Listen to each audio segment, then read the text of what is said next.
আমাদেরকে দাওয়াত করে এখানে বিশাল বড় প্যান্ডেলের মাধ্যমে হাজার হাজার মানুষের ব্যবস্থাপনা রয়েছে এবং সেভাবে তার ব্যবস্থাপনা করেছে। কিন্তু আমরা তো যদিও বা লোক খুব বেশি আমরা এখানে নেই, দেখা গেল পাশের দোকান অনেক হয়েছে, সেখানে অনেক ধরনের লোকজন তারা কেনাকাটা করছে। ওই লোকটি যদি এখানে বসে যেত পুরো প্যান্ডেলটা ভরে যেত, ঠিক কিনা বলেন? আল্লাহ রাব্বুল আলামিন তৌফিক দান করেন সবাই বলি আমি। সম্মানিত ভাইরা, আজকের মাহফিলের সম্মানিত সভাপতি জনাব এবিএম গোলাম কিবরিয়া সাইদি, আজকের মাহফিলের সম্মানিত সহ সভাপতি হযরত মাওলানা গোলাম হাবিব সাইদি, আজকের মাহফিলের প্রধান আকর্ষণ, প্রধান মেহমান, প্রধান বক্তা যিনারা রয়েছেন তাদেরকে সম্বোধন করে এরপরে দীর্ঘ সময় যাবৎ বাদ আসর থেকে শুরু হয়ে যারা আলোচনা করছেন এবং শুনছেন সবাইকে ধন্যবাদ জানিয়ে এরপরে আজকের মাহফিল যাকে কেন্দ্র করে গোলাম সরোয়ার সাইদি রহমতুল্লাহ আলাইহি, তার সুযোগ্য সাহেবজাদা গোলাম সুবহানী সাইদি সহ যারা আলোচনা করেছেন দাওয়াতি মেহমান সবাইকে আল্লাহ রাব্বুল আলামিন কবুল করেন সবাই বলি আমিন। সম্মানিত ভাইরা, আপনারা বুঝতেই পারছেন এখানে দীর্ঘ আলোচনা করার সুযোগ নাই। যারাই আলোচনা করছেন 20 মিনিট 30 মিনিট এভাবে, তো আমার বেলায়ও এর ব্যতিক্রম হবে না। 30 মিনিট সময় আমাকে দেওয়া হয়েছে, এর ভিতরে আলোচনা শেষ করবো ইনশাআল্লাহ।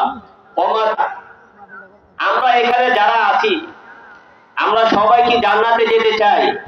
নারায়ে তাকবীর, নারায়ে তাকবীর, আল্লাহু আকবার। আল ঘুরে ঘুরে চলো, আল হাদিসের আলো ঘুরে ঘুরে চলো, আজকের মাহফিল সফল হোক, সফল হোক। আলহামদুলিল্লাহ, আমরা সবাই জান্নাতে যেতে চাই। আরেকটা হচ্ছে আমলটাকে সুন্দর করতে হবে। এই দুইটা জিনিস যদি আমাদের ভিতরে হয়ে যায়, মারা যাবে সাথে সাথে কোথায় চলে যাব ভাই? সুবহানাল্লাহ। হযরত ওমর রাদিয়াল্লাহু তাআলা বলেছেন, আল্লাহ রাব্বুল আলামিন যদি ঘোষণা দিতেন এই পৃথিবীর সব মানুষ জাহান্নামে যাবে, এই পৃথিবীর প্রত্যেকটা মানুষই জান্নাতে যাবে, একজন মানুষ জাহান্নামে যাবে, আমি ওমর ভয়ে ভীত হতাম এই কথা চিন্তা করে ওই একজন জাহান্নামী মানুষ আমি হয়ে যাই কিনা। আবার আল্লাহ যদি ঘোষণা দিতেন এই পৃথিবীর সব মানুষ জাহান্নামে যাবে, কেবল একজন মাত্র মানুষ জান্নাতে যাবে, আমি ওমর আশাবাদী থাকতাম ওই একজন জান্নাতি আমি হতে পারি কিনা। এটাই হচ্ছে ঈমান। আর ঈমান ও বাইনাল খাউফি ওয়ার রাজা, ভয়ও থাকতে হবে, আশাও থাকতে হবে। সম্মানিত ভাইরা, সুতরাং আমরা এখানে যারা আছি সবাই আমরা জান্নাতে যেতে চাই। আল্লাহ রাব্বুল আলামিন কবুল করেন সবাই বলি আমিন। তো জান্নাতে যাওয়ার জন্য প্রথম কথাটা কি বললাম? ঈমান ঠিক রাখতে হবে, ঈমান আনতে হবে। ঈমান আমরা আনবো কিসের উপরে? যাই হোক, সেই সমস্ত ঈমান যে সমস্ত বিষয়ের উপরে আনতে হয় এর ভিতর একটা হচ্ছে ওয়া কুতুবিহি, আল্লাহর কিতাবের উপর ঈমান আনতে হবে। কিসের উপরে ভাই? আল্লাহর কিতাবের উপর ঈমান আনতে হবে।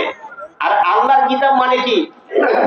এই যে মহাগ্রন্থ আল কোরআন যেটা আমার সামনে রয়েছে, এই মহাগ্রন্থ আল কোরআনের সূরা ফাতিহা থেকে শুরু করে সূরা নাস পর্যন্ত 114টি সূরা আছে এবং 6663টি আয়াত আছে, মতান্তরে 6236টি আয়াত। প্রত্যেকটা সূরা, প্রত্যেকটা আয়াতের হুকুমের উপর বিশ্বাস স্থাপন করতে হবে, তাহলে আমি আপনি ঈমানদার মুসলমান পরিচয় দিতে পারবো, ঠিক কিনা বলেন? আমাদের সমাজের ভিতরে, আমাদের দেশের ভিতরে, আমাদের রাষ্ট্রের ভিতরে অনেক মানুষ এমন রয়েছে যারা কোরআনের কিছু কথা মানে আর কিছু কথা তারা মানে না, আছে না নাই? এই সমস্ত মানুষের জন্য আল্লাহ রাব্বুল আলামিন বলেছেন, আফাতুমিনুনা বিবাদিল কিতাবি ওয়া তাকফুরুনা বিবাদ ফামা জাযাউ মান ইয়াফআলু যালিকা মিনকুম ইল্লা খিযয়ুন ফিল হায়াতিদ দুনিয়া ওয়া ইয়াউমাল কিয়ামাতি ইউরাদুনা ইলা আশাদ্দিল আযাব। আল্লাহ রাব্বুল আলামিন বলেন, ওহে মানুষেরা, তোমরা কি কিতাবের চোখে তোমরা অস্বীকার করো? এমন যারা করবে আল্লাহ রাব্বুল আলামিন তাদের জন্য দুইটা শাস্তির ব্যবস্থা নিশ্চিত করেছেন। একটা হলো এই পৃথিবীতে যতদিন থাকবে লাঞ্ছনা, বঞ্চনা ও অনটনের মাধ্যমে থাকতে হবে। আরেকটা হলো কাল কিয়ামতের ময়দানে কঠিন মুসিবতের দিনে জাহান্নামের কঠিন আগুনে ভুগতে হবে। তাহলে কিছু মানবো আর কিছু মানবো না, এই সুযোগ কি ইসলামে আছে? সম্মানিত ভাইরা, অনেক মানুষ এমন আছে যারা আল্লাহকে বিশ্বাস করে, অনেক মানুষ এমন আছে যারা আল্লাহকে বিশ্বাস করতে চায় না। তাদের উদ্দেশ্যে আল্লাহ রাব্বুল আলামিন আরো বলেছেন, কাইফা তাকফুরুনা বিল্লাহি ওয়া কুনতুম আমওয়াতান ফাহিয়াকুম সুম্মা ইউমীতুকুম সুম্মা ইউহয়ীকুম সুম্মা ইলাইহি তুরজাউন। ওহে পৃথিবীর মানুষেরা, তোমরা কিভাবে অস্বীকার করো আল্লাহকে, অথচ আল্লাহ রাব্বুল আলামিন তোমাদেরকে সৃষ্টি করেছেন, আবার তোমাদেরকে মৃত্যু দিবেন, আবার তোমাদেরকে জীবন দান করবেন, সর্বশেষ আল্লাহর কাছে তোমাদের উঠতে হবে। সেটাই যদি হয়, কিসের অস্বীকার করে, কিসের অহংকার করে? এই 60, 70, 80 বছর, 100 বছর হায়াতি জিন্দেগির ভিতরে কিসের অহংকার আপনার? আপনি কি মারা যাওয়ার কাছে কি যেতে হবে না? সেটাই যদি হয়, তাহলে কিসের অহংকার আপনি করেন? সম্মানিত ভাইরা, এখন যে মাসটি চলছে, এটা আরবিতে রজব মাস। কি মাস? এই রজব মাসের ভিতরে কি হয়েছিল আমরা সবাই জানি। রাসূল কারীম সাল্লাল্লাহু আলাইহি ওয়াসাল্লামকে আল্লাহ রাব্বুল আলামিন এই পৃথিবী থেকে সরাসরি আরশে আজিমে তুলে নিয়েছিলেন, ঠিক কিনা বলেন? দেখেন, ঈমানের বিষয় বলতে গিয়া এই ঘটনার 1-2 মিনিট একটু বলছি মাত্র। দেখেন, রাসূল কারীম সাল্লাল্লাহু আলাইহি ওয়াসাল্লামের মিরাজ যখন হলো, এভাবে মসজিদে হারাম থেকে ফিলিস্তিনের মসজিদে আকসা পর্যন্ত, সেখান থেকে প্রথম আকাশ, দ্বিতীয়, তৃতীয়, চতুর্থ, পঞ্চম, ষষ্ঠ, সপ্তম আকাশ ভেদ করে আল্লাহর সাথে সান্নিধ্য হয়ে জান্নাত জাহান্নাম দেখে, এরপরে আবার মহাশূন্য পাড়ি দিয়ে যখন এই পৃথিবীতে চলে আসেন বিশ্বনবী রাসূল কারীম সাল্লাল্লাহু আলাইহি ওয়াসাল্লাম, আর পরের দিন সকালবেলা যখন মক্কার বড় বড় কাফেররা তাদের সামনে যখন বিশ্বনবী এই ঘটনা পেশ করলেন যে গত রাতে আমার এই ঘটনা ঘটেছে, কেউ বিশ্বাস করতে চায় না। আবু জাহেল বলতেছে আবু বকরকে, আবু বকর, এতদিন তো তোমরা নবী মুহাম্মদের নবী হিসেবে মানছো, আজকে যে কথা সে বলছে এরপরেও কি তোমরা মুহাম্মদের নবী মানবা? আবু বকর রাদিয়াল্লাহু তাআলা বলতেন, কি হয়েছে, কি সমস্যা, কি বলো না।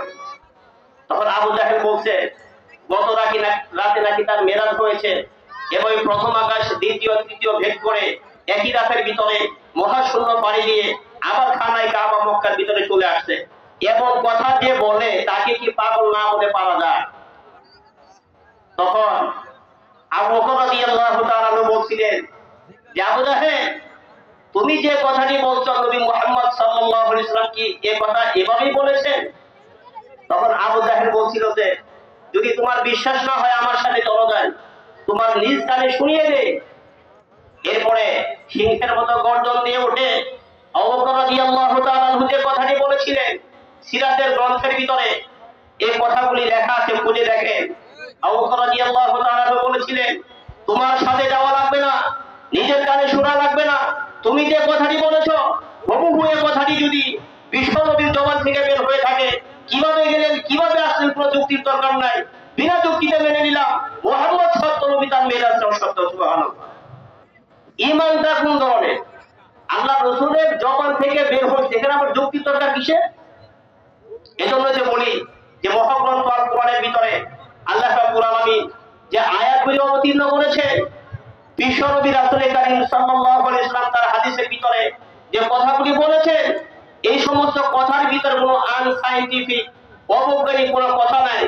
আপনার দিমাগে ধরুক আর না ধরুক, আপনাকে বিশ্বাস করতে হবে আল্লাহ যেটা বলেছেন সত্যি বলেছেন, নবী যেটা বলেছেন সত্যি বলেছেন, ঠিক কিনা বলেন?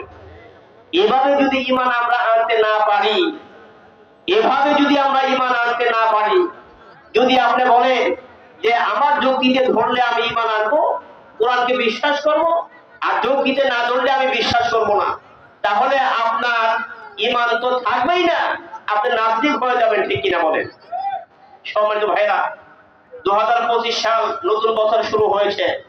বিগত বছরগুলিতে আমরা দেখেছি বিশ্ববিদ্যালয়ের বড় বড় প্রফেসরেরা, এভাবে অনেক বড় বড় শিক্ষিত পণ্ডিতেরা, এমপি মন্ত্রী পর্যায়ের লোকেরা বিভিন্ন বক্তব্যের মাধ্যমে, বিভিন্ন কথার মাধ্যমে তারা এমন আচরণ তারা করেছে, তারা মুসলমান নাম দেয়, নামাজ পড়ে, কিন্তু এই সমস্ত বক্তব্যের মাধ্যমে ইসলাম থেকে তারা বের হয়ে গেছে, তারা নাস্তিক এবং মুরতাদদের খাতায় নাম লেখিয়েছে, ঠিক কিনা বলেন?